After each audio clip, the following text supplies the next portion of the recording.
Huh? What's going on? Do you have any coin to spare? Tell me, how come you're begging? What happened to you? Allow me to disabuse you of your misconception. I am no beggar. I simply find myself in a bind compelling me to rely on the kindness of good people. So, you're begging?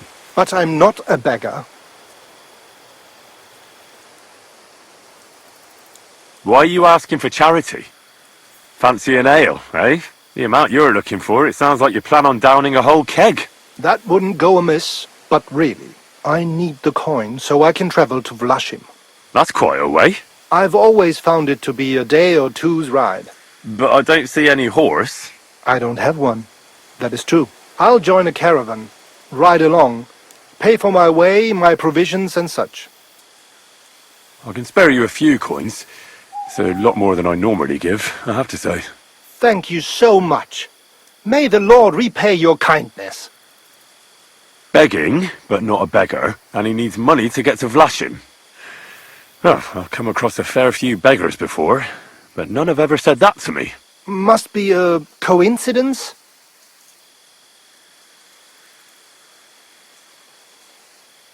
In fact, you don't strike me as a commoner at all.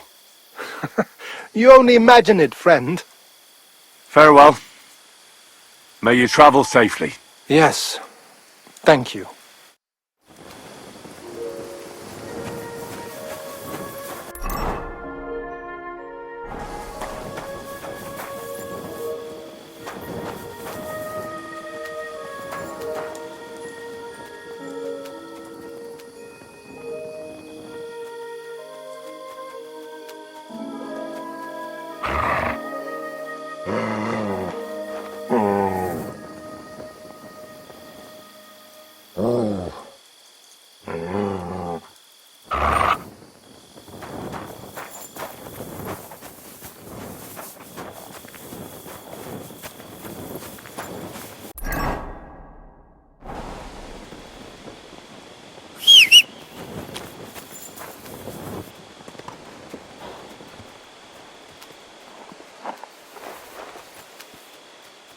Aye, come here.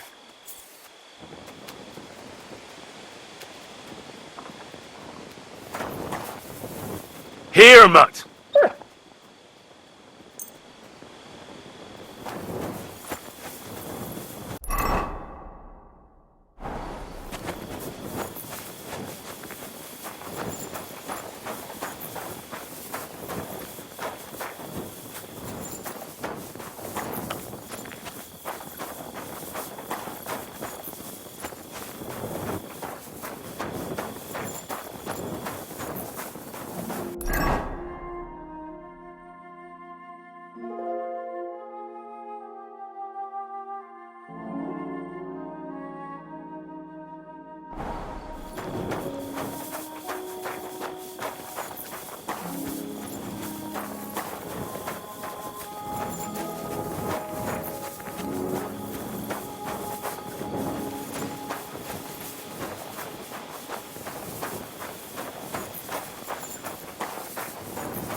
Here, mutt!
That's a fine maypole.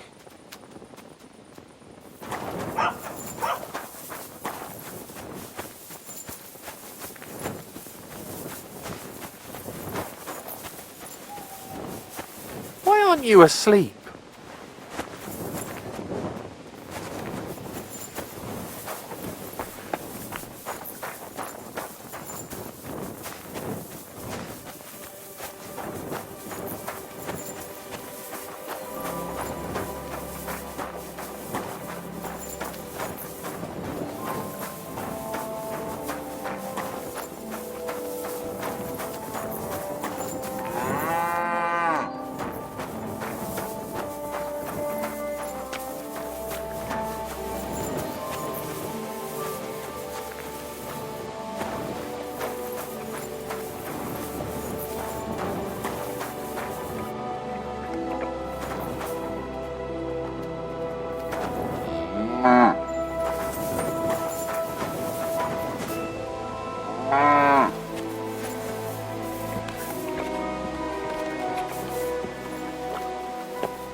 I wish you a pleasant morning.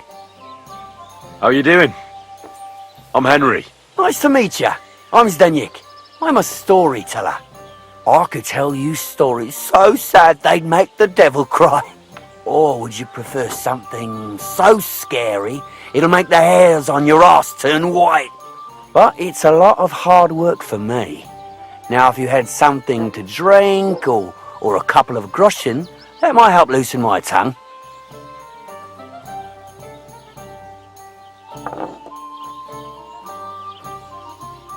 You know what?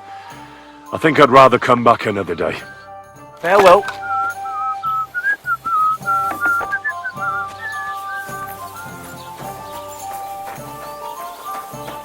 Well, did you get it sorted out? Hopefully, but it cost me all the money my partner brings. I even had to sell the ring from my mother-in-law. But Greetings. What brings you here so early in the morning? now what of you?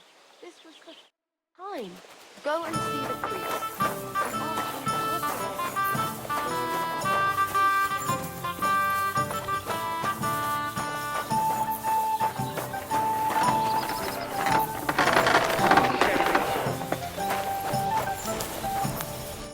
what Greetings. I'm here then. You said in the alehouse that you could do with a helping hand at the forge, didn't you? I could. My last two hands, well, they're not worth mentioning. And what with the wedding coming up, the work is piling up. Ah, what's your name? Henry? That's right. You should know, Henry. The blacksmithing isn't for everyone. Have you done it before? Yeah. I basically grew up in the forge. My father was a swordsmith, and not just any. He even forged swords for the nobility. For the nobility, eh? Well, that kind of experience will come in very handy for me indeed. As it happens, I have to forge a wedding present for young Lord Semine. A fine sword. So you'll take me on? Hold your horses. I'll have to try you out first. You could forge me a hunting sword as a test, so I can see if you can make a straight blade. That shouldn't give you much trouble if your father was a swordsmith, should it? Sure thing. I can get started right away. Great. Find some iron and get started then. Iron? You can't make a sword out of butter, but if you don't have your own stuff, you can get everything from the chest in my forge.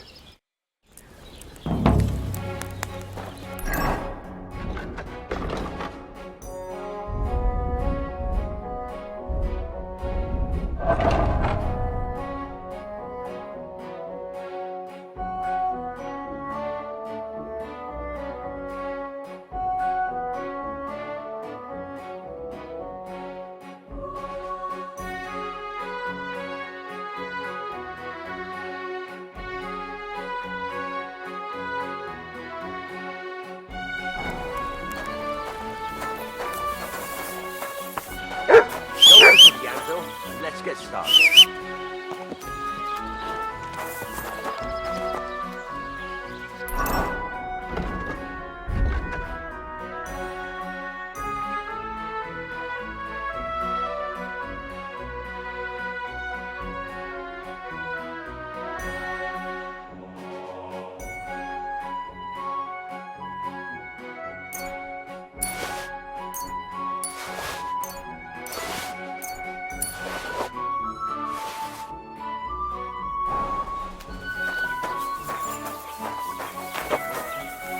Stop faffing about and get the things from the chest.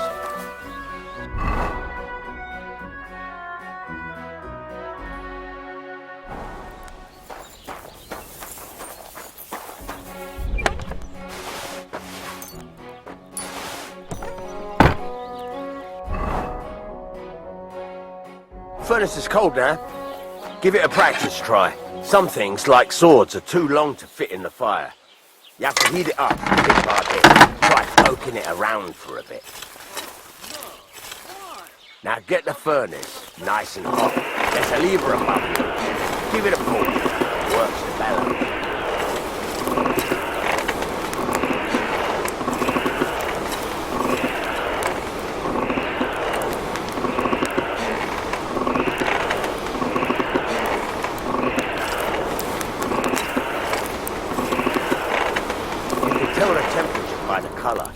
But you won't be able to tell when it's in the fire. You have to take it out from time to time and take a look. Try it out. See? That's exactly the straw colour we want. You've got talent, lad. Now heat up the whole thing. The whole thing is heated up now, so come over to the anvil. Try moving the sword along the anvil so you can get the hang of it. I wouldn't want that made if someone gave it to me for free. Now take the hammer and try hitting it a few times. See the sparks? That's the sign of a good strike. The more sparks, the better. Also, you can hammer with different degrees of power. A stronger hit will do more, but it'll tire you out faster.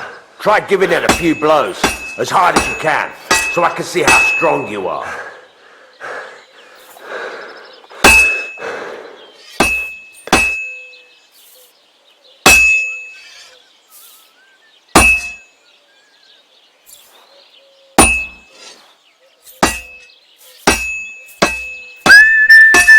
What is it?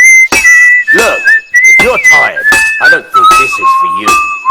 Could you hurry it up a bit? What is it? You're not tired, are you? That's got a nice ring to it. Of course, if it was all about hitting an anvil with a hammer, any dolt could do it. You've got to hammer the workpiece evenly. One hit next to the other.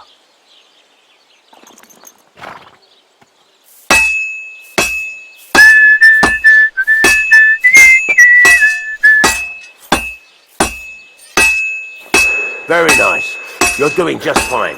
When I say evenly, I mean it. A sword has two sides, like a lot of other things, including myself. Turn it over and continue on the other side.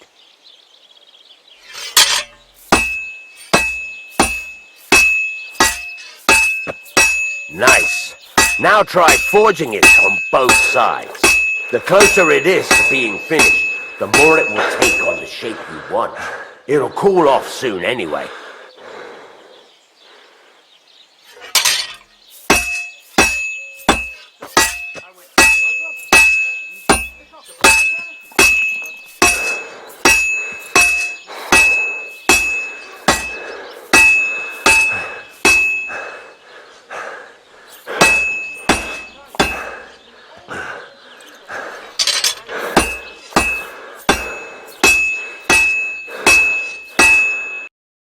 Cooled now.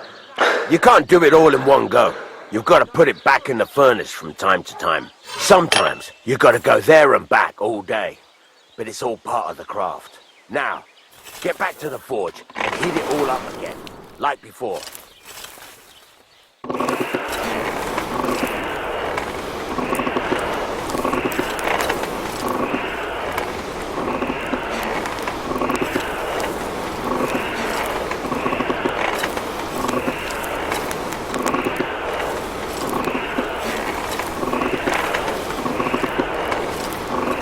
Thing is heated up now, so come over to the anvil.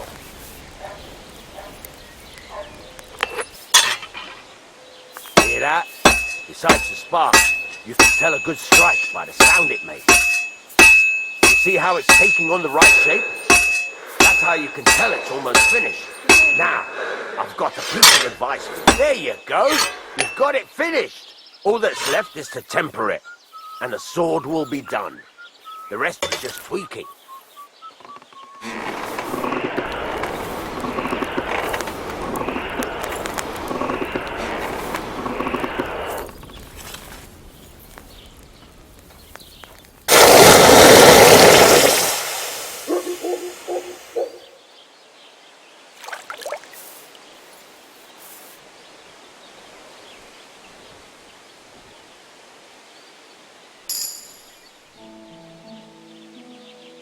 Right, let's have a look. Very nice work. Your father taught you the trade well. He'd certainly be happy to hear that. If you carry on hammering as well as you did today, you've definitely got a job here. Even so, keep in mind, it's all about making sure every strike does its job. That's why you can't let it get cold, or keep striking the same spot. If you work evenly, each strike falling right next to the last one, you can't go wrong. Got that? Or is there something else you want to ask about? What good does it do me to whistle while I work? It makes you work to a rhythm. You won't get tired so quickly, and the iron feels it. How do I know a good strike from a bad one? By the sparks that fly up. And by the ring. It rings out with a different sound when you do it right. What's the right way to heat up the workpiece? Do it till it turns the color of straw. Ideally, the color should be the same everywhere if your forging's going to be even. The main thing is, don't work it cold. You just ruin it. But don't overheat it either. As soon as sparks start to fly off it in the furnace, take it out. Why should I forge evenly? If you keep hammering the same spot, you'll never finish it. You'll just fuck it up. But jumping from one end to the other ain't a good idea neither. You'd end up working unevenly. The best thing to do is aim each strike next to the one before. How will I know it's finished? Notice the shape. The closer you are to finishing, the more precise the shape it will have. Thanks. That's all I need to know. You can sleep in the chamber by the woodshed. And there's a chest where you can keep your things. And of course, you can use the forge anytime you want. Any questions?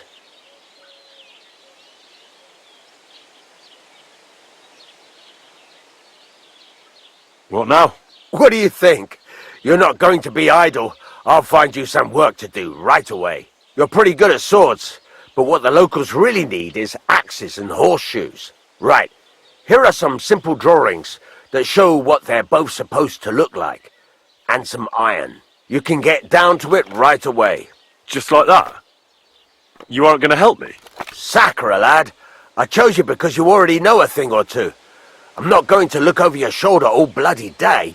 You take care of these smaller jobs. Forge away as long as you're able, and then sell it all. Once you've made some coin and feel like being out in the open again, I'll give you some more interesting work.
What do you want here, you scoundrel? Why'd you barge in here?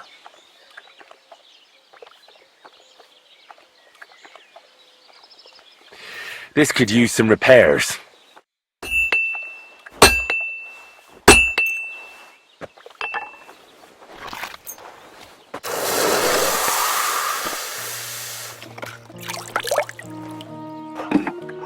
Thank you kindly, and come again, friend.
What do you need? Hurry up! I don't have all day. Would you repair a few things for me?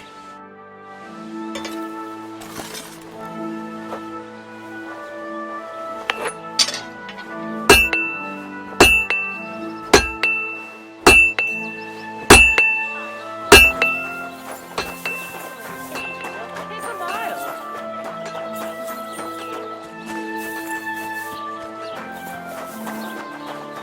God bless.